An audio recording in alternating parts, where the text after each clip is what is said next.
Hey there, fellow history buffs and curious minds. Welcome back to another episode of Seeds of History, the podcast where we dig deep into the past and plant the seeds of knowledge, all without the complicated jargon or political agendas. I'm your host, Bennett Tanton, and today we're going way back further than most of us can imagine. Back to a time when the first humans set foot in the Americas. And let me tell you, it wasn't exactly a walk in the park. Or, well, maybe it was, except that park was a frozen tundra filled with some seriously large and hungry predators. We're talking about a time long before Europeans arrived and started renaming everything in sight. These early peoples were resourceful, innovative, and resilient. Basically, survivalists before it was cool.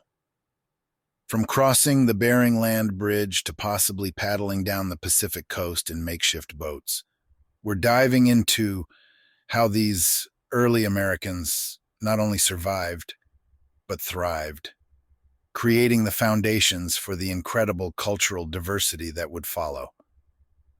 But before we go on this journey together, I've got a quick favor to ask. If you're enjoying the show, if you've learned something new or had a wow, I didn't know that moment, please take a second to subscribe, rate, and leave us a review. And hey, if you think your friends would be into it, share the episode. Trust me, it helps us spread the seeds of history far and wide. All right, with that out of the way, let's set the stage for today's episode. We're going to explore the migration theories, the life and times of early Americans, and how they adapted to diverse environments across the continent. We'll also look at some brand new evidence that suggests these migrations may have started much earlier than we previously thought. And by the end of this episode, you'll understand just how amazing these early humans were, and how their innovations laid the groundwork for everything that came after. Okay, so buckle up, history adventurers, because we're heading back in time, way back, to the origins of the first Americans. Let's get started.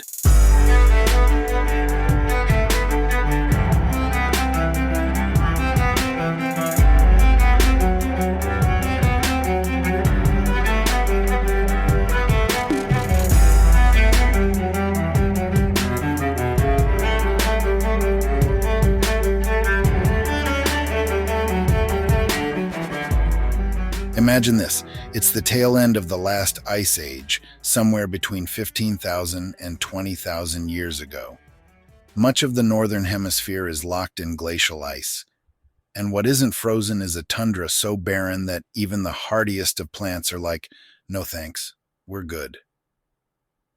Yet, through this frigid expanse, a group of humans, a small band of hunter-gatherers, are making their way into uncharted territory, a vast new land that we now call North America. Welcome to the Bering Land Bridge, or Beringia, if you want to sound like you know your stuff at a cocktail party. Beringia was a massive strip of land connecting what is now Russia and Alaska, created during the Ice Age, when sea levels were much lower. It wasn't exactly an expressway, but for these early peoples, it was a lifeline. The Ice Age had locked up so much of the world's water in glaciers that the sea levels dropped by over 400 feet, exposing a pathway for humans and animals to migrate from Siberia into Alaska. Think of it like nature's giant toll-free bridge, but colder and with a lot more woolly mammoths wandering around. But how did these early people know to cross into this new land? Was it a planned migration, or were they just following the herds of Megafauna, those giant Ice Age animals that were heading into these new hunting grounds? While we can't know for sure, what we do know is that these early humans were skilled hunter-gatherers, and survival was their priority. Whether they were chasing mammoths, bison, or even the occasional saber-toothed tiger for dinner, They were driven by the pursuit of food and resources. And let's be honest, if you had the choice between sticking around in freezing Siberia or heading to a land with potentially new resources and warmer weather, you'd take the gamble too. Now, for decades, the Bering land bridge theory has been the go-to explanation for how humans first arrived in the Americas. It made sense. The timing lined up with the end of the Ice Age, and there was clear evidence that early peoples made use of this bridge. But here's the thing. As much as we've learned, it's also possible that the story is a bit more complicated. You see, for a long time, scientists believed this migration happened in one major wave, around 15,000 to 20,000 years ago. But new discoveries, like fossilized footprints, older than expected artifacts, and even genetic evidence, suggest that humans may have arrived earlier, possibly even in multiple waves. That changes the story in some interesting ways, doesn't it? But more on that later, because while the Bering land bridge theory is still solid, it's not the only route these early peoples might have taken. And it definitely wasn't as simple as just walk across and you're done. The Ice Age landscape of Beringia wasn't exactly a paradise either. We're talking about some pretty extreme conditions, freezing temperatures, short growing seasons, and, well, not a lot of variety in the grocery department. This was survival at its most basic.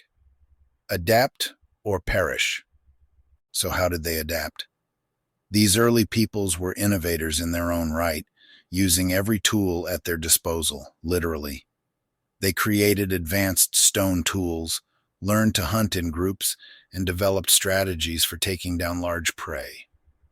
And as they moved into the Americas, they carried that knowledge with them, spreading out across the continent and laying the foundation for what would become an incredibly diverse array of cultures. And it wasn't just about surviving the cold either. As they moved southward, these early peoples encountered new climates, new challenges, and new opportunities. From the icy tundra of what is now Canada to the warmer, more fertile plains of the southern regions, the first Americans adapted and thrived in environments that were as varied as the land itself. But if the Bering land bridge wasn't the only way people got to the Americas, then what was? Could there have been another route? And what evidence do we have that these migrations might have started much earlier than we once thought? We'll get into that in the next segment. So, stick with me as we dive into the coastal migration theory and some groundbreaking discoveries that are shaking up everything we thought we knew about the first Americans.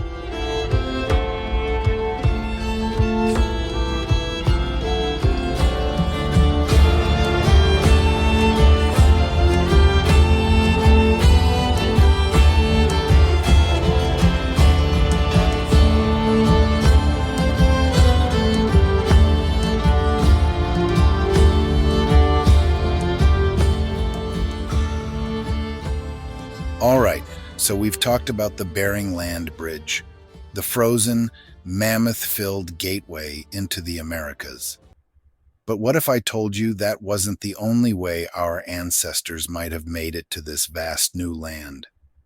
In fact, there's a growing body of evidence that suggests some of the first Americans might not have walked at all. They could have paddled their way in. Yeah. You heard that right? Picture it. Small groups of early humans navigating along the Pacific coastline in makeshift boats, braving the waves and winds, island hopping their way down what is now the west coast of North America. It's not exactly the first image that comes to mind when you think of prehistoric peoples, but the coastal migration hypothesis is starting to gain some serious traction among scientists. So, what's the deal with this coastal migration theory? Essentially, it proposes that instead of marching across Beringia, some of the first humans to reach the Americas followed a coastal route, possibly by boat, along the Pacific Rim. This path, sometimes called the Kelp Highway, would have been rich with marine resources, offering plenty of food and shelter for travelers. It might sound far-fetched, but when you think about it, it actually makes a lot of sense. After all, early humans were no strangers to the sea. We've got evidence of seafaring in places like Southeast Asia dating back tens of thousands of years. So, the idea that they could have used the coastline to migrate isn't as wild as it might seem. One of the key pieces of evidence supporting this theory comes from a site in southern Chile called Monte Verde. Now, if you're a fan of archaeology, you might already know about Monte Verde. It's kind of a big deal.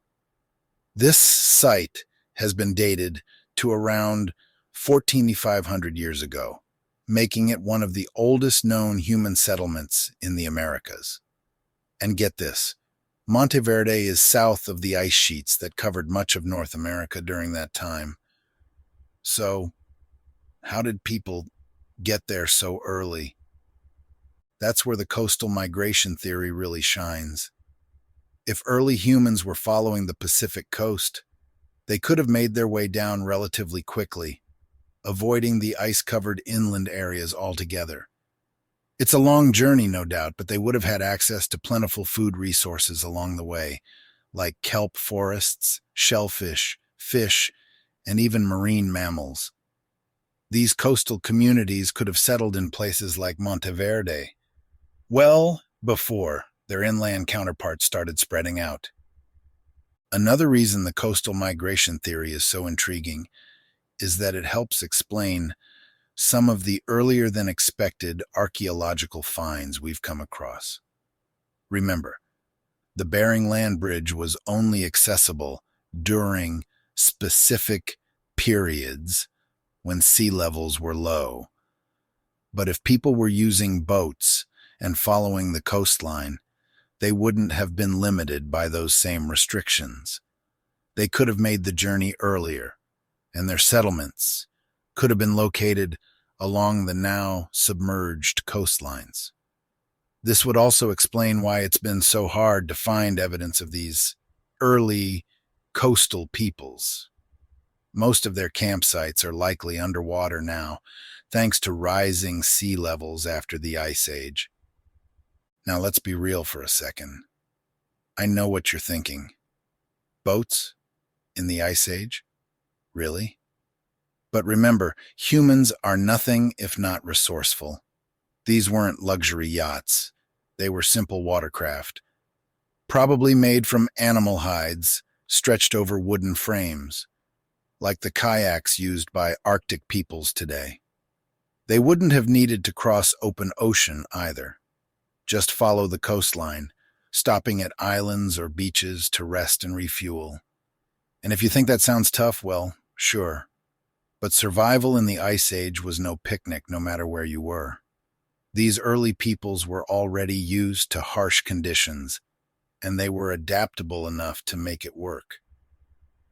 So, what's the downside to this theory? Well, the biggest challenge is the lack of direct evidence. As I mentioned earlier, many of the potential coastal sites are now underwater, making them extremely difficult to excavate. But indirect evidence, like the Monte Verde site and genetic studies, supports the idea that multiple migration routes, including the coastal path, were likely used to populate the Americas. And it's not just Monte Verde that's raising eyebrows. Other discoveries along the west coast, like ancient tools and butchered animal bones, are starting to suggest that people were present along the Pacific coast earlier than previously thought.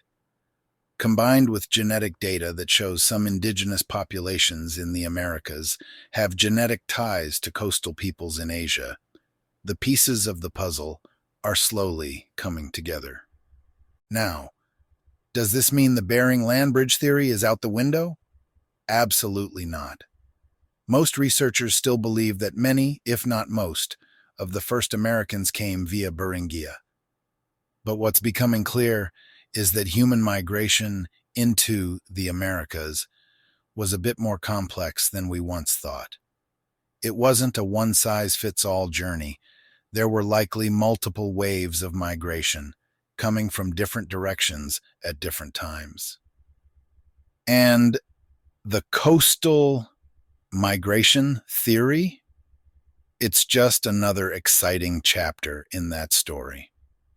Now, let's get into some of the most exciting discoveries from recent years, ones that are starting to shake up everything we thought we knew about when humans first arrived in the Americas. We're talking pre-Clovis sites that push the timeline back even further than Monte Verde. What did these people look like? What tools did they use? And how do these findings challenge our understanding of the first Americans? Stick with me as we uncover the mysteries of these pre-Clovis peoples next.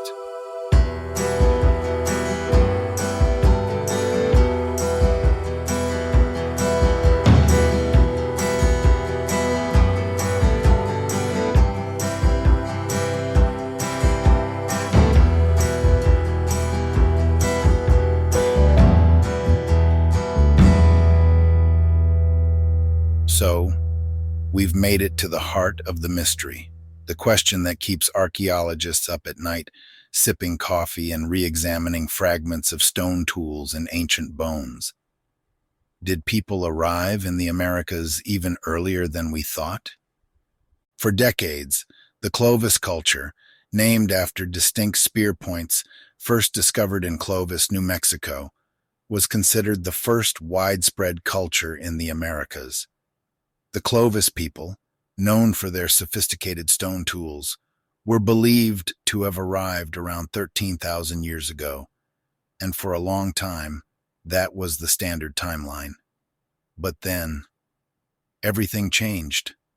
Archaeologists started discovering sites that were older, much older, sites that predate the Clovis culture by thousands of years.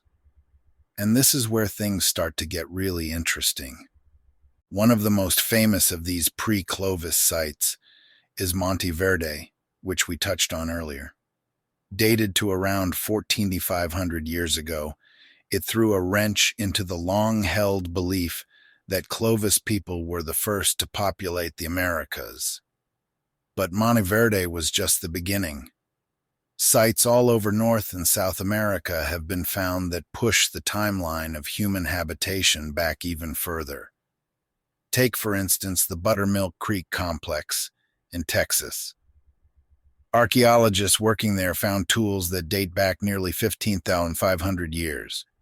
And at Cactus Hill in Virginia, stone tools were found in layers of soil that suggest human activity over 16,000 years ago. Now, if you're keeping track, that's thousands of years before the Clovis culture even existed. So, what does this mean? Well, it suggests that humans were in the Americas earlier than previously thought, potentially coming in waves long before the Clovis people showed up with their fancy spear points. But what makes these sites even more exciting is that they aren't isolated. Similar evidence has been found at the Topper site in South Carolina and Meadowcroft Rock Shelter in Pennsylvania. Sites that challenge the idea that the Clovis culture represents the first wave of migration. But it's not just stone tools that are making headlines. One of the most extraordinary discoveries in recent years happened in White Sands National Park, New Mexico, where fossilized human footprints were found preserved in ancient mud. And here's the kicker. Those footprints have been dated to over 21,000 years ago. That's right, 21,000 years ago. It's almost hard to wrap your head around. These are actual footprints left by people, possibly families, walking across the landscape, leaving behind physical proof that humans were here much earlier than we ever imagined. And let's be honest, there's something deeply human about seeing a footprint frozen in time. It makes history feel a lot less abstract, doesn't it? Like we're not just talking about stone tools and artifacts anymore, but real people walking, surviving, living their lives thousands of years ago. So, what does all this mean for the Clovis first theory? Well, the Clovis culture was definitely important. It represents a major development in human technology and culture, but it's no longer seen as the first. Instead, what we're seeing is that humans likely migrated into the Americas in multiple waves, perhaps taking different routes and arriving at different times. The Clovis people were just one of many groups who made the journey, and they weren't even the earliest. But here's the thing. With every new discovery, the story gets more complicated and more fascinating. Some of these pre-Clovis sites suggest that people were here as early as 20,000 years ago or more, meaning they might have arrived during a period when the Ice Age was at its peak. If that's the case, how did they survive? What did their societies look like? And why do we have so little evidence of them? That's one of the big mysteries archaeologists are trying to solve. Some experts think that many of these early peoples might have lived along the coasts, which, as we discussed earlier, are now underwater. Rising sea levels after the Ice Age may have wiped out entire settlements, leaving only a handful of inland sites to give us clues. Others believe that the evidence is simply harder to find. These early peoples may have been nomadic, living in small, mobile groups that left little behind in the way of permanent structures or large-scale tools. But despite the challenges, new technologies are helping archaeologists uncover more evidence every day. Advances in radiocarbon dating, DNA analysis, and even ground-penetrating radar are revealing things we never thought possible. And with every discovery, we get a little closer to understanding the real story of how humans first arrived in the Americas. And here's the part that's really exciting. We're living in a time when our understanding of early American history is constantly evolving. What we know today could change tomorrow with a single new find. Imagine how many more ancient footprints, stone tools, or even settlements could still be out there, waiting to be discovered. It's like we're putting together the world's most complex jigsaw puzzle, except the pieces are scattered across continents, buried under thousands of years of history.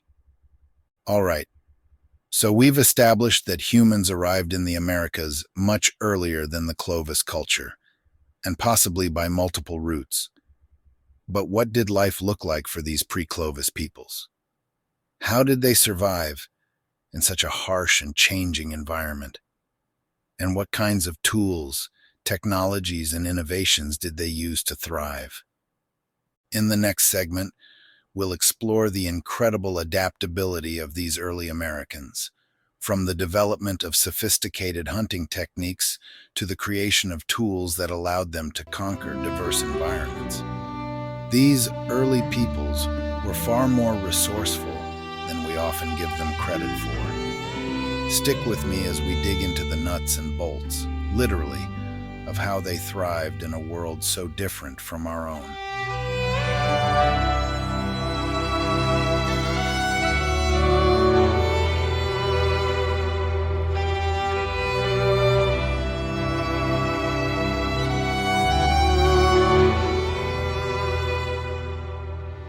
So, we've talked about the arrival of early humans in the Americas. But once they got here, the real challenge began: surviving. And not just surviving, but thriving in one of the most diverse and, let's face it, unforgiving environments on the planet. These early Americans, whether they arrived by land, sea, or both, weren't just hardy, they were ingenious. The Americas presented them with everything from freezing tundra to sweltering deserts, from dense forests to sprawling grasslands. It wasn't exactly the kind of place where you could just set up camp and hope for the best. But these early peoples were innovators, and their ability to adapt to this new world is nothing short of remarkable. Let's start with the tools. Now, we've already mentioned the Clovis points, the sophisticated spear tips that made the Clovis culture famous. These weren't just your average sharp rocks. They were carefully crafted, fluted stone points that could be used for hunting big game like mammoths and bison. And they weren't a one-size-fits-all solution either. Different environments required different tools, and as people spread across the continent, their toolkits evolved. For example, as people moved into the Great Plains, they had to figure out how to hunt large, fast-moving animals like bison. This led to the development of specialized hunting strategies, including what we call the bison jump. Imagine this: a group of hunters working together to drive an entire herd of bison toward a cliff, forcing them to plunge over the edge. It was dangerous work, but it was incredibly efficient. One good bison jump could feed a whole community for months. But it wasn't just about brute force. These early peoples also developed incredibly intricate fishing tools for the rivers and coasts.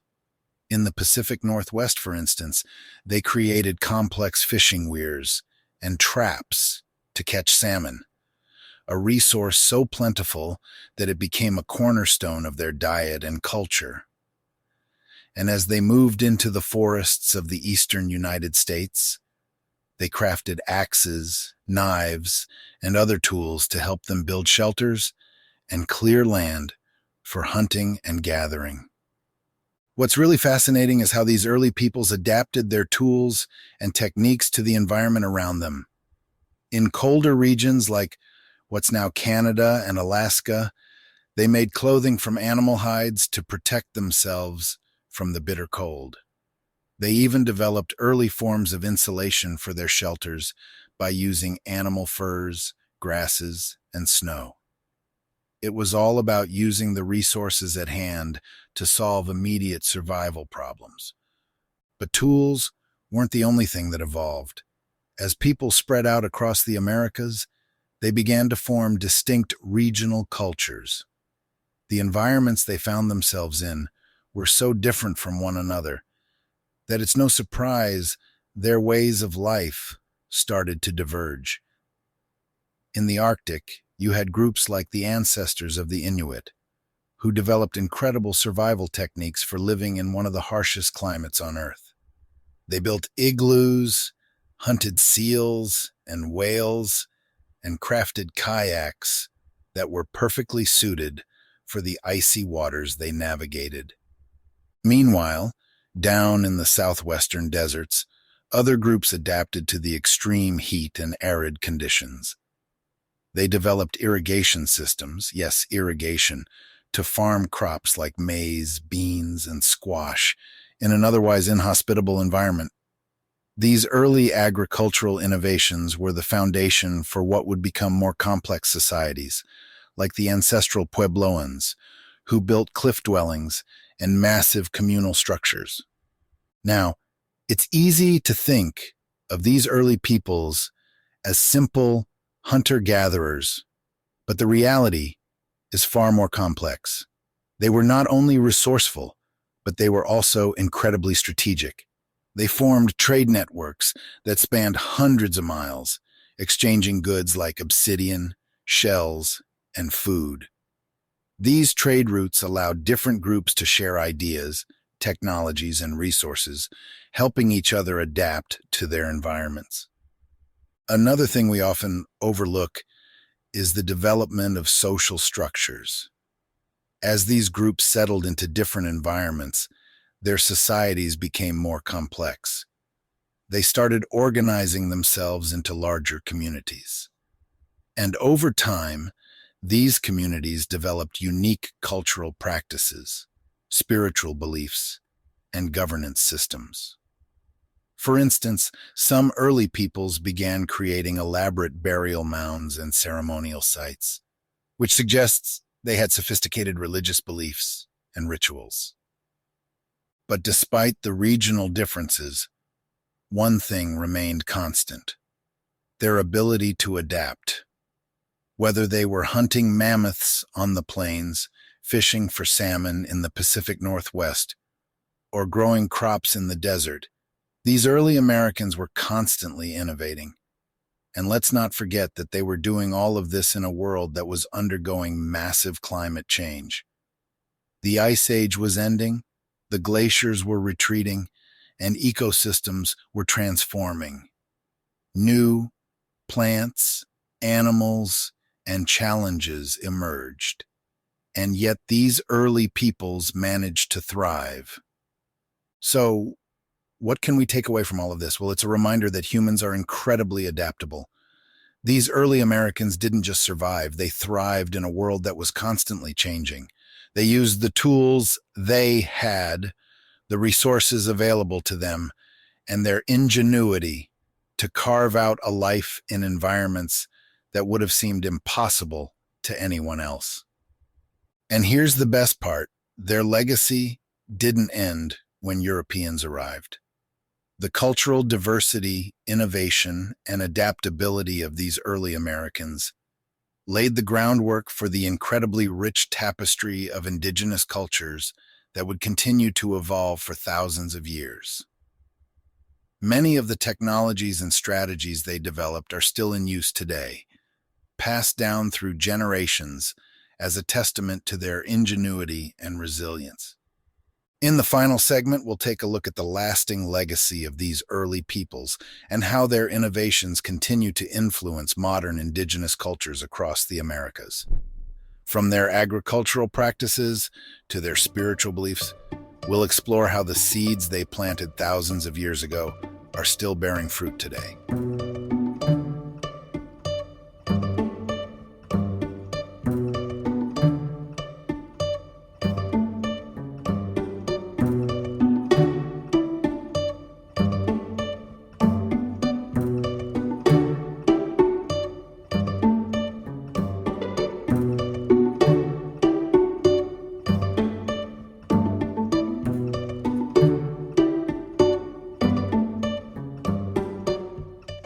Now that we've traced the journey of the first Americans, how they arrived, adapted, and thrived in this vast new land, it's time to take a step back and look at the bigger picture.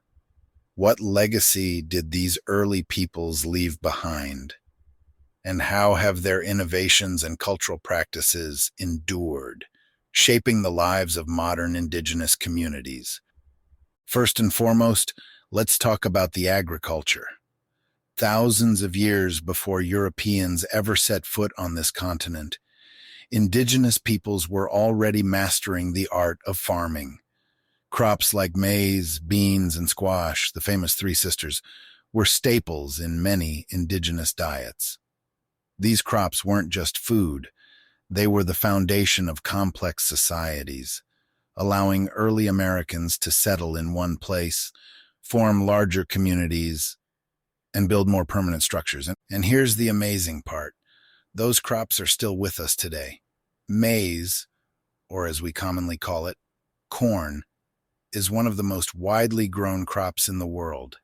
It all started with indigenous peoples in places like present-day Mexico, where early farmers selectively bred wild grasses over centuries to create the maize we know today.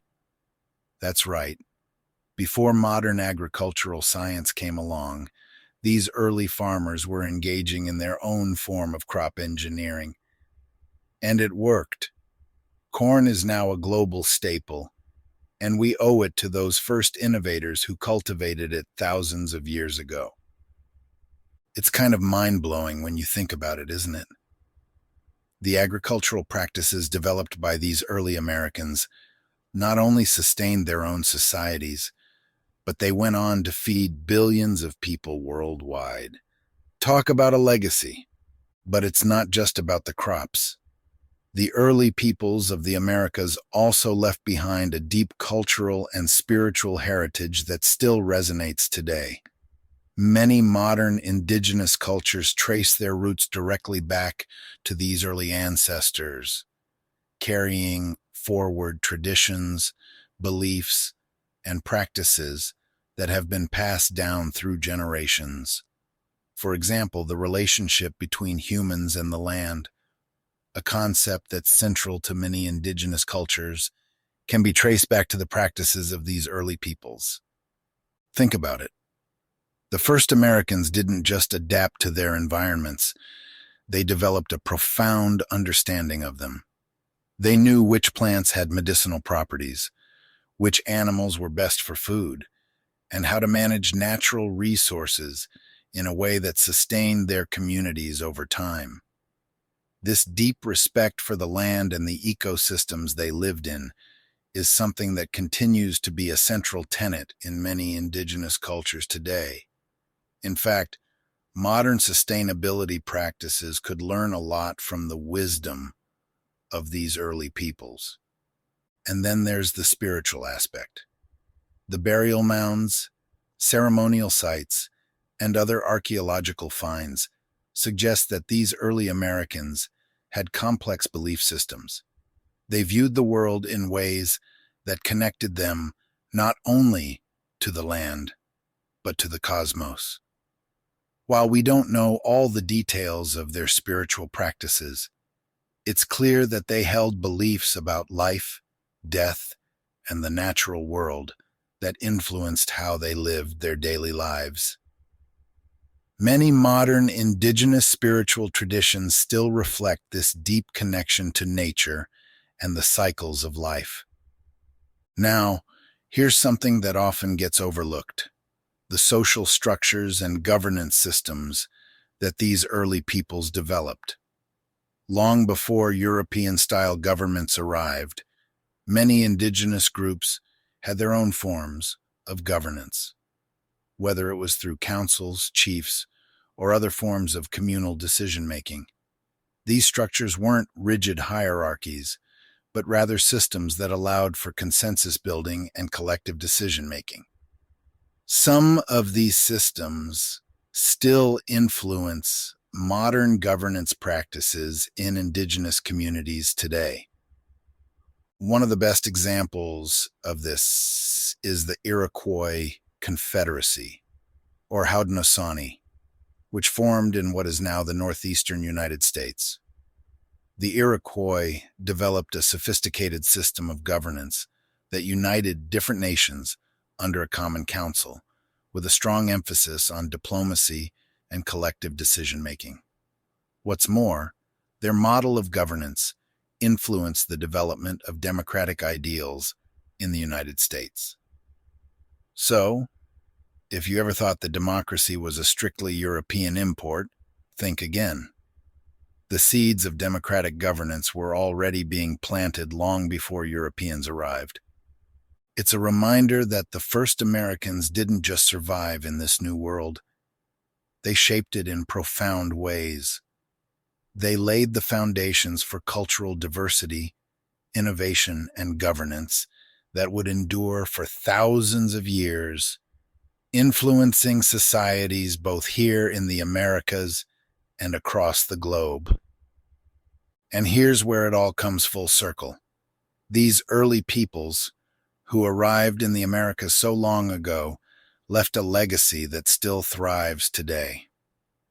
Indigenous cultures across North and South America carry forward the knowledge, practices, and traditions of their ancestors. Despite the challenges they've faced, colonization, forced displacement, and more, they continue to hold on to their cultural heritage, sharing it with the world, and reminding us of the resilience and ingenuity of those first Americans. So what can we learn from all of this? Well, if there's one takeaway, it's that history isn't just about dates and events. It's about people, their lives, their struggles, their triumphs. The first Americans weren't just footnotes in history books. They were innovators, leaders, and builders of complex societies. Their ability to adapt, to thrive, and to create lasting legacies is a testament to the human spirit's capacity for resilience and innovation. As we continue to learn more about these early peoples, we're not just uncovering the past, we're also gaining insights that can help us address the challenges of the future. From sustainability to governance, the innovations of the first Americans have lessons for all of us. And that's the real beauty of history. It's not just something that happened long ago. It's something that continues to shape our lives today.